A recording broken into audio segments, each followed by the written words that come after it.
Hello. Lessons 1.14 and 1.15 are actually optional activities. However, you may find them to be among the most beneficial, most motivational activities you'll do with a ULAT if you can set up the relationship that's required by these activities. Lesson 1.14 prepares you for a Language Pals session. And lesson 1.15 is the structure of a Language Pals interaction or session. Now, what is a Language Pals session? It's an interaction with a student who is a native speaker of the language that you yourself are seeking to learn, while that student is desiring to learn your native language.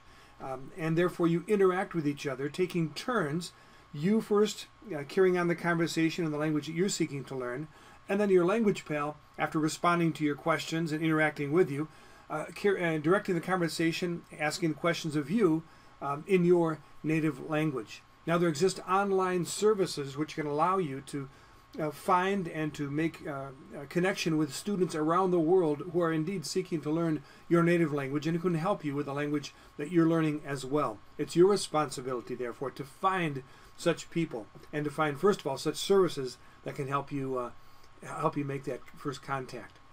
So lesson 1.15 provides images, pictures, which represent ideas that you are already capable of expressing, even within the limited scope of the vocabulary that you thus far know. And so, although you're not required to limit yourself just to those topics, nonetheless, 1.15 and its images will keep you more or less on track so you don't go too far astray trying to say things that are thus far beyond your ken. Well, let's go to lesson 1.15 right now and get an idea of just what might be the content of a Language Pals session.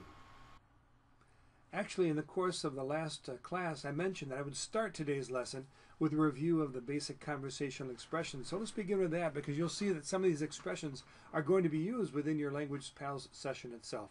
So here we go. Buenos días. ¿Cómo estás? Ask me. Now remember, usted, you're speaking to me. When you speak to your language pal, you may use tú, the familiar form, because we're assuming it's a language pal after all. We're assuming that the student is more or less your age. However, when you speak to me, please use usted. So try it again. No, muy bien, gracias. ¿Cómo te llamas?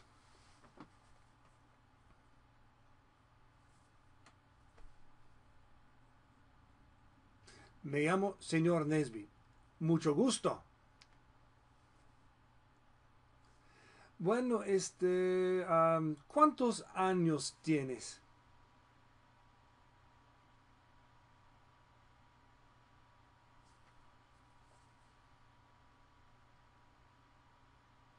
Bueno, es una pregunta un poco indiscreta, pero tengo 61 años.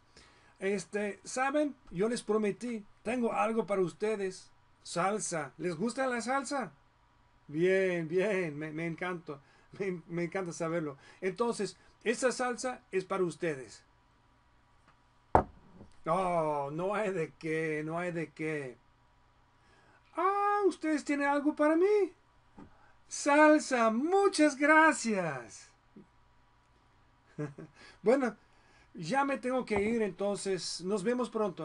Adiós. Okay, well, soon we'll do the same conversation. You've made progress. I congratulate you.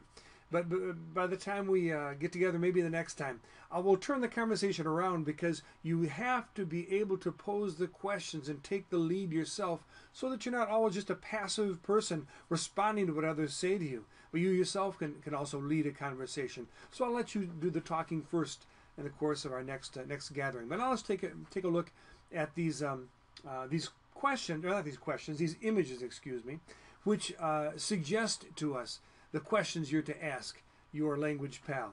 So the first one, I'll actually go ahead and ask the questions just to give you a little, I guess, a foretaste of what the conversation will be about. So you'll start off with, I would assume you'd want to say, it's not indicated here, but buenos días, first of all, or hola, one or the other. Then, ¿cómo te llamas? Even if you know the person's name already, go ahead and ask the question. And then you'll ask them how old they are. ¿Cuántos años tienes? And then ask them, how are they doing? ¿Cómo estás? Next, you're going to ask them about their living situation. First, you'll say, ¿Vives en los Estados Unidos? And you may well already know that they don't live in the United States, but go ahead and play dumb and ask the question anyway. Then, ¿vives en el campo o en la ciudad? Followed by, ¿vives en una casa o en un apartamento? It's very possible that your language pal lives in a completely different context than you do. In an urban environment if you're a country dweller. And so it might be interesting to learn a little bit about their, especially if you could eventually send pictures to each other and you could see their home and see the context in which they live. Now the activities that they do, maybe especially at home. ¿Tienes tarea? No, excuse me. You can't say tienes tarea. It's beyond you at this point. ¿Haces tarea? ¿Haces mucha tarea o poca tarea? Okay. Next one, ¿lavas los trastes? You can make an assumption. ¿Lavas los trastes? ¿Verdad? So that you're varying the types of questions, but that's up to you. Because doing the dishes is not necessarily something one can assume that a person does. ¿Lavas la ropa? Next question, ask them if they listen to music or listen to the radio. ¿Escuchas la radio? And then, ¿escuchas música clásica o música rock o rap o qué tipo de música escuchas? Then, ¿preparas el desayuno? ¿Preparas la cena? ¿Comes verduras? ¿Comes pizza? ¿Te gustan las hamburguesas? ¿Te gusta el helado? ¿Te gustan los animales? ¿Te gustan los deportes? ¿Miras la tele? ¿Miras mucho o poco la tele? And then last three questions. Well, actually, here's another one related to entertainment. ¿Miras películas? Do you watch movies? ¿Miras películas? And then tomas el autobús, maybe referring to going to school. If you know the word escuela already, you can say, tomas el autobús. Maybe you don't know how to say to, but it's this idea right here. And then la escuela. Tomas el autobús a la escuela. And then tomas el tren. Some students actually do take the train to school, by the way. In France, I used to be in a situation where students took the train. I wasn't a student at the time, but I saw students taking the train to school because their school is often in another town. And so tomas el tren is a possibility as well. So there you see the different kinds of questions that you would ask if you participate in a Language Pals activity. I highly encourage you to try to find one of those online services where you can pair yourself up with a student overseas, because this kind of interaction is really what language learning is all about. It's using this language, this new language for you, with a person who potentially needs you to learn that language or to speak that language with them.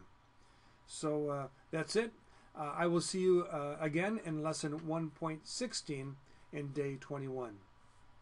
Adios.